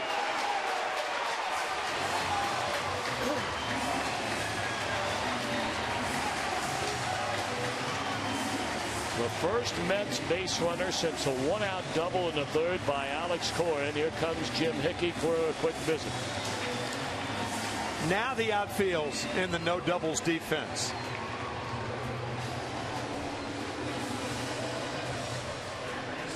Defensively, you're thinking here that Carlos Beltran is an insignificant run.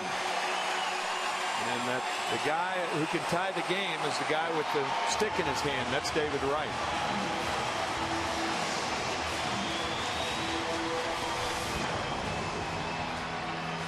David Wright won 100 at bats until he hit his last home run back on the 9th of June against the Phillies.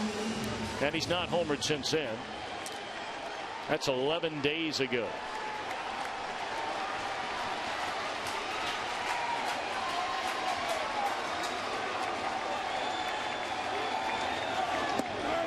Strike 1.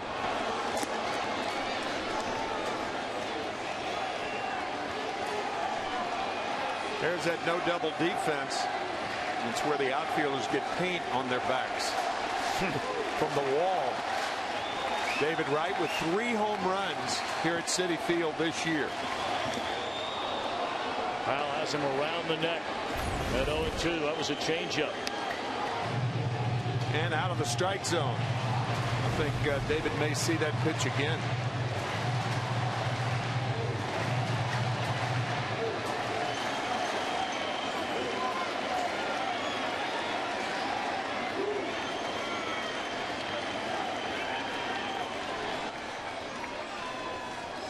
Nothing at 2 on David Wright. Game over. J.P. Howell nails it down. His 4th save. It was indeed that changeup. And what a pitching game today, really for both sides, but especially for the Rays. Shields, Wheeler, Howell combined on a 4-hitter in a 3-1 win. Look more like the Tampa Bay Rays of last year as they get 2 home runs by Carlos Pena and Ben Zobrist to put the Mets away.